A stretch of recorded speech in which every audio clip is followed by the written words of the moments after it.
এই লাইনে আপনার মা মারা গেছে, বাপ মারা গেছে, এটা দেখার সময় নাই। এখানে আপনার কথা হচ্ছে যে আমার আগামীকাল 8টা বাজে মাল দিতে হবে, মানে দিতে হবে। এবার পৃথিবী এসপার ওসপার। গত বছর জুলাইয়ের 1 তারিখে আমার হচ্ছে বিমান বাহিনী একটা ডেলিভারি ছিল। জুনের 30 তারিখ 11টা বাজে আমার কাছে কল আসে যে আমার আম্মুর অবস্থা ক্রিটিক্যাল। জুনের 1 তারিখে সকাল 11:30 আমার আম্মা মারা গেছে। ঠিক 10 মিনিট 11:30 কি 35 আমার আম্মু মারা গেছে।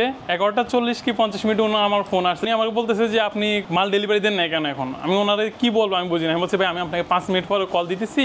আমি ওনাকে বলে যে আমার আম্মু মারা গেছে। আমার একটা ফ্রেন্ড আবার উত্তরে ছিল, আমি ওরা ফোন দিয়ে বললাম তুই একটু তাড়াতাড়ি আমার ফ্যাক্টরিতে যা, তুই যাবি জাস্ট একটা পিক আপ নিবি, পিক আপে করে মালটা দিয়ে চলে আসবে, আর কিছু করবি না। ওই কথা তুই কি পাগল, তোর আম্মু মারা গেছে তুই ওইখানেই না করে। এই জন্য বললাম আর কি ভাই, এই কাজটা এমন একটা কাজ এখানে আপনার কি হইতেছে ওইটা কেউ দেখবে না, কিন্তু সে তার কাজের টাইম বুঝে নিবে, সে তার কাজ বুঝে নিব। এই লাইনে আসার পর হয়তো অনেক কিছু এরকম আমাদের সাথে প্রতিনিয়ত ঘটে। কথা আছে না, ক্ষুধা যখন থাকে তখন মানুষ আসলে পিছনে তাকায় না। আমার খিদা ছিল বলে আমি চোখ বন্ধ করে চলে গেছি। আমার খিদার কারণে ধরুন আমি ইমামগঞ্জ চলে গেছি। আমার এখানে বয় বলেন ফিউচারে কি হবে বা এন্ড অফ দ্য ডে কি হবে আমি ওটা ভাবি নাই। আমার কথা হচ্ছে আমাকে যেতে হবে, করতে হবে। কি ব্যবসা করবো, বন্ধু বান্ধব সবার সাথে কথা বলছে, সবাই ফাইজলামি করে যে কি ব্যবসা করবি, এখন তোর ব্যবসা করার বয়স হয়েছে নাকি, তুই গ্রাজুয়েশন কমপ্লিট করছিস নাকি, তুই এখন কি ব্যবসা করবি। তখন আমি বুদ্ধি নেওয়ার জন্য ইউটিউব থেকে দেখলাম যে কি ব্যবসা করা যায়, তখন অনেক ব্যবসা দেখলাম যে করার মতো আছে। কিন্তু ওই যে বললাম না, স্ক্রলিং করতে করতে একটা সময় দেখলাম যে একটা আপুর ইন্টারভিউ চলতেছে এরকম ইউটিউবে, ওই চ্যানেল আইতে। তো উনি বলতেছিল যে উনি জাপানে একটা ট্রেনিংয়ে গেছিল, ট্রেনিংয়ে যাওয়ার পরে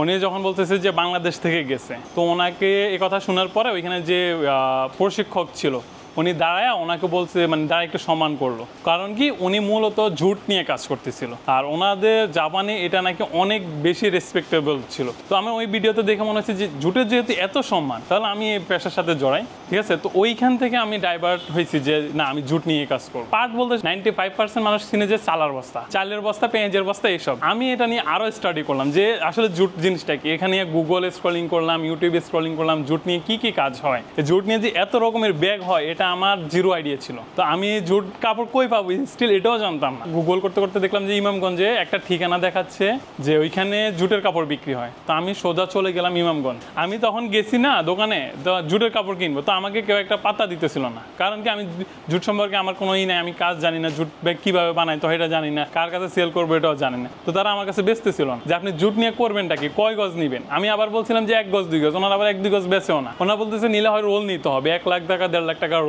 এত টাকা তো আমার কাছে সম্ভব না। তো আমাকে বলছে যে ওখানে এক ভাইয়া আমাকে বলছে যে আপনি সরকারি একটা ট্রেনিং হয়, আপনি জেডিপিসিতে যান, জেডিপিসিতে গেলে ট্রেনিং করবেন, ট্রেনিং করলে ওইখানে কাজ শিখাবে, ওইখান থেকে আপনি সোর্স পাবেন। তো আমি আবার পরের দিন ওইখান থেকে জেডিপিসির নাম্বার নিয়ে আসছি, আসে পরের দিন আবার জেডিপিসিতে গেছি। জেডিপিসিতে গিয়ে ট্রেনিং এর বিষয়ে কথা বলছি, ওনারা বলতেছে ট্রেনিং তো সবসময় হয় না, বছরে 2-1 বার হয়। আমার তো ইনস্ট্যান্ট কাজ শিখতে হবে, কারণ আমার তখন কাজ শিখাটা হয়ে গেছে যে এটা নেশার মতো হয়ে গেছে যে আমার করতেই হবে। তো উনি আমাকে একটা কারখানার ঠিকানা দিছে, তো আমি ওই কারখানায় গেছি, গিয়ে কথা বলছি। ওনারা যখন বলছে যে আপনি যা ইচ্ছা করতে পারবেন কিনা, বলছে হ্যাঁ যা ইচ্ছা করতে পারবো। আমার লেখাপড়া সবকিছু ছিল ভার্সিটিতে, ইভেন আমি ফ্যাশন ডিজাইনের স্টুডেন্ট ছিলাম। তখন আমাকে তো ওই যে কাজ শিখতে হলে আমাকে তো বলা যাবে না যে আমি ফ্যাশন ডিজাইনার বা আমি লেখাপড়া করি ভার্সিটিতে। আমাকে তখন নিজের পরিচয় গোপনের জন্য আমাকে বলতে হয়েছে যে আমি 8 পাস। পরের দিন গেছি, ওনারা আমার বলতেছে কি এই ব্যাগে সুতা মুতা হেল্পারিং করা, যেটাকে বলা আর কি নিচের কাজ, হেল্পারিং করতে হবে। তা আমার যে লেখাপড়া করছি বা কি করছি, আমার ওইটা সবকিছু আমি ফেলে দিচ্ছি। আমি লেখাপড়া জানি যাই জানি সেটা পরের বিষয়, কিন্তু আমাকে এখানে কাজ শিখতে হবে। আমি কাজ শিখাই তখন লেগে গেছি যে আমি সুতা কাটা বলেন, ব্যাগ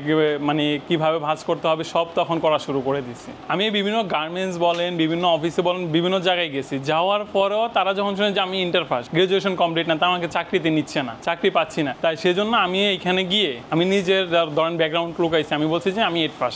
হ্যাঁ 8 পাস বলার পরে তারা মূলত আমাকে এই ধরেন এই কাজ করার সুযোগ দিছে। লজ্জা দিয়ে তো আর দুনিয়া চলে না, শরম করলে ধরেন আমি আজকে এখানে আসতে পারতাম। আমি যে কাজ শিখতে যেতাম প্রতিদিন সকালে 8 থেকে 9 কিলো আমি সকালে কাজ শিখতে যেতাম, আবার রাতে আসতে আবার 8-9 কিলো হাইটে আসতে হইতো। আবার এর মাঝখানে পরিশ্রম করছি, আইসা আবার নিজে রাতে রান্না বান্না করে খায় আবার ঘুমাইছি, আবার সকালবেলা উঠা আবার সেই কাজে গেছি। এর মাঝখানে আল্লাহর কাছে শুধু দোয়া করছি যে আল্লাহ শুধু আমার কোনো রকম তুমি একটা জায়গায় পৌঁছাই দাও, কাজ ছেড়ে দিব এটা আমার কখনো মাথায় আসে না। আমার কথা হচ্ছে যে আমি চেষ্টা করতে হবে, চেষ্টা করলে আল্লাহ কখনো কাউকে পিছ নামায় না। আমার আল্লাহর উপর ভরসা ছিল। আমি যখন ওইখানে কাজ শিখি 18,500 ব্যাগ জাহাঙ্গীরনগর ইউনিভার্সিটিতে 9 দিনে উঠাইতে হবে। আপনি ইমাজিন করেন 18,500 ব্যাগ 9 দিনে উঠাইতে হবে। তো ওইটা আমার লাইফে আমি এখনো ভুলি নাই। 9 দিনে 18,500 ব্যাগ উঠাইছি, উঠাইতে এমন গেছে যে আমি লাস্টে রক্তভূমি করে না মানুষ, রক্তভূমি পর্যন্ত করছি। কারণ আমাদের টার্গেট যেটা ছিল, আমি আর আমার সাথে যে একজন কারিগর ছিল উনি আর আমরা দুইজনে মিলেই নিছি যে কন্ট্রাক্ট, তখন আর কি কাজ যখন আমার শিখা হয়ে গেছে তখন আমরা কন্ট্রাক্টে